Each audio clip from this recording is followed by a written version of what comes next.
Bismillahirrahmanirrahim. Assalamualaikum warahmatullahi wabarakatuh. Salam sejahtera bagi kita semuanya. Salam, Om Swastiastu, Namo Buddhaya, salam kebajikan.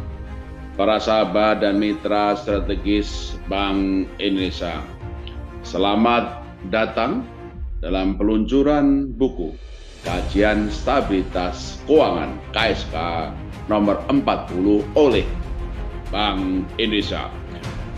Penerbitan buku Kajian Stabilitas Keuangan ini sebagai wujud nyata dari kuatnya komitmen Bank Indonesia akan transparansi dan komunikasi kepada publik atas pelaksanaan tugas dan kewenangan dalam pengaturan dan pengawasan makro prudensial sesuai dengan Undang-Undang Nomor 4 Tahun 2023 tentang pengembangan dan penguatan sektor keuangan, Undang-Undang PPSK.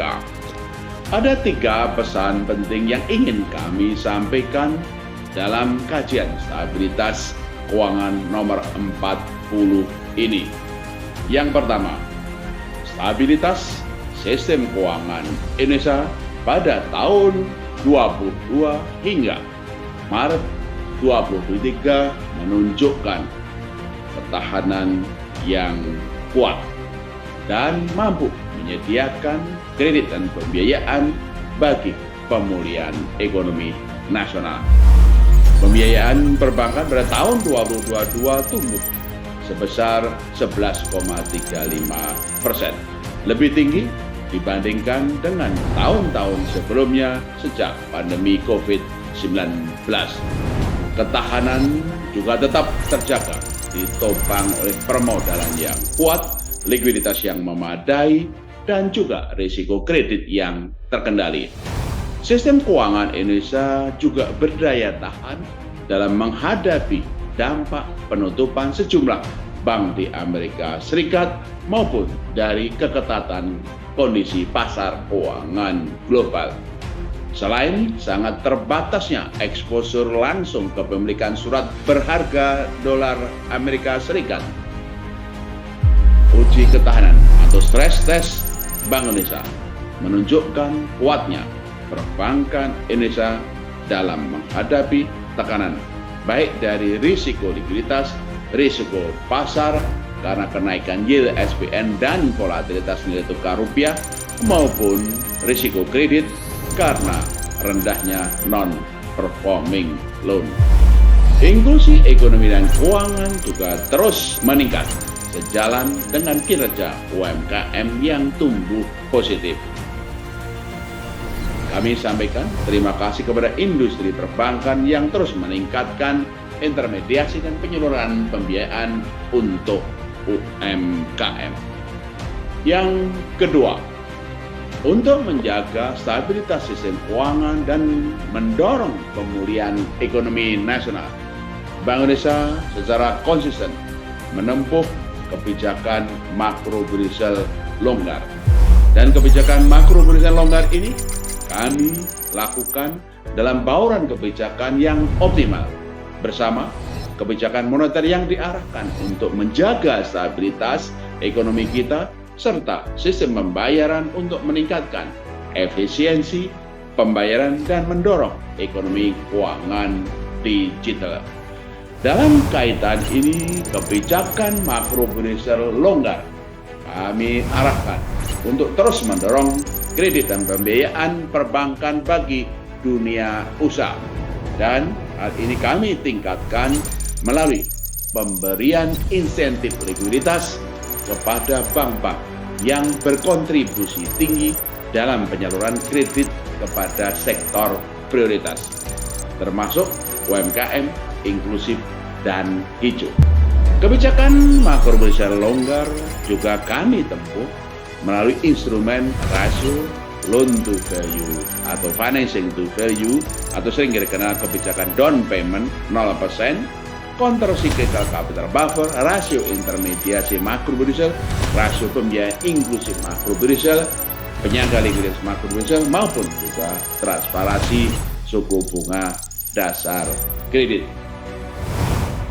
Pesan yang ketiga, ke depan stabilitas sistem keuangan Indonesia diperkirakan tetap terjaga. Kredit pembiayaan perbankan bagi dunia usaha kami perkirakan akan tumbuh pada kisaran 10-12% pada tahun ini maupun tahun depan. Ketahanan sistem keuangan juga akan tetap kuat ditopang oleh permodalan dan likuiditas yang tinggi. Inklusi keuangan juga akan terus tumbuh, termasuk juga untuk pembiayaan kepada UMKM. Meskipun demikian, kami terus memantau dan mewaspadai sejumlah tantangan yang dapat muncul ke depan, baik dari pelambatan ekonomi dunia, berlanjutnya kondisi perbankan dan keketatan pasar keuangan global, maupun juga perlunya kita semuanya mengimplementasikan amanat Undang-Undang P2SK untuk transformasi sektor keuangan. Untuk itu, sinergi terus diperkuat di dalam wadah KSSK, baik dalam memperkuat pencegahan krisis maupun dalam mendorong kredit pembiayaan ke sektor real. Demikian juga dalam hal ini juga koordinasi terus dilakukan baik juga dengan otoritas sektor keuangan, dengan para pelaku di sektor keuangan, baik perbankan maupun non-bank maupun dunia usaha. Semuanya diarahkan untuk terus mendorong pemulihan dan transformasi ekonomi nasional. Dalam kait ini, Bank Indonesia juga berkomitmen mendukung kebijakan pemerintah dalam hilirisasi baik di pertambangan, perkebunan, pertanian maupun perikanan. Itulah 3 pesan penting dalam KSK nomor 40 ini. Sebelum menutup sambutan, dapat kami sampaikan tahun 2022 kita warnai dengan kesuksesan presidensi G20.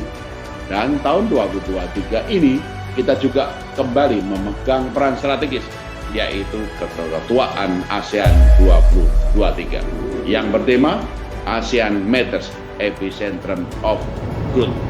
Peran kepemimpinan Indonesia dalam forum ekonomi global dan regional ini kiranya bisa meningkatkan kontribusi kita sebagai motor kesejahteraan kawasan serta menjadikan ASEAN sebagai epicentrum pertumbuhan ekonomi kawasan dan dunia. Momen ini juga menjadi kesempatan bagi kita untuk terus menunjukkan bahwa ekonomi Indonesia tangguh menghadapi tantangan, mampu pulih lebih cepat, dan juga berupaya optimal dalam perwujudan ekonomi keuangan inklusif dan berkelanjutan. Akhirnya, dengan ridho Allah Subhanahu wa Ta'ala, Bank Indonesia mempersembahkan kajian stabilitas keuangan nomor 40.